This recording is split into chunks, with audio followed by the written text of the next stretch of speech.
The ketogenic diet, by virtue of carbohydrate will limit glucose availability to the tumor. So that's one thing, because there'll be less sort of carbohydrates, less glucose in circulation. And it'll also decrease the glucose spikes, and it also suppresses the hormone insulin. And that's actually how we make ketones in the body, is that once you suppress the hormone insulin, that ramps up fat oxidation in the liver. And then the liver produces ketones. The liver actually, interestingly, does not use ketones as an energy source. The liver lacks an enzyme called succinyl-CoA transferase. And that particular enzyme is also deficient in cancer cells. So the liver produces ketones and it gets into peripheral circulation.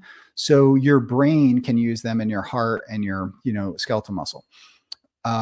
So in regards to cancer, there's a lot of things going on.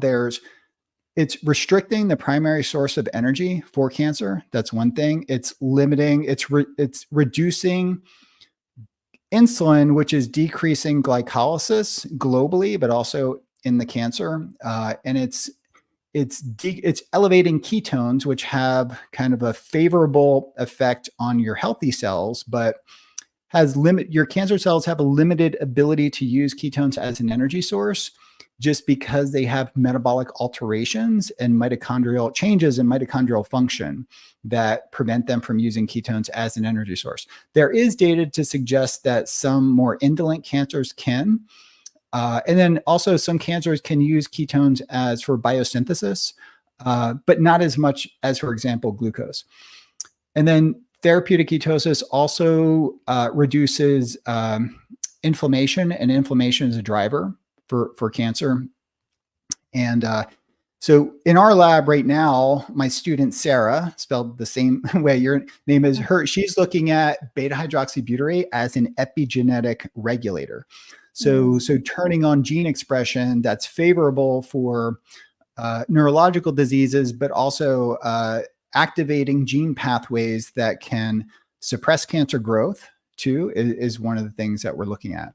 So it's really multifactorial, and we never study therapeutic ketosis in the context of like a standalone approach. We always study therapeutic ketosis from the perspective as an adjuvant to further augment the therapeutic efficacy of other forms of cancer therapy. That could be chemo or radiation, but we really focus on non-toxic therapy. So we're looking at different metabolic drugs.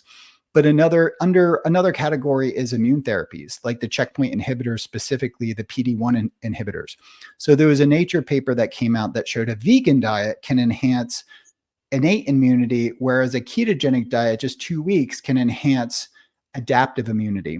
And the ability of a short-term ketogenic diet to augment adaptive immunity would mean that it could enhance checkpoint inhibitors like Keytruda or like the PD-1 inhibitor. So there has been an interest in mainstream academia for using ketogenic diets for a wide variety of applications, but to enhance certain cancer therapies.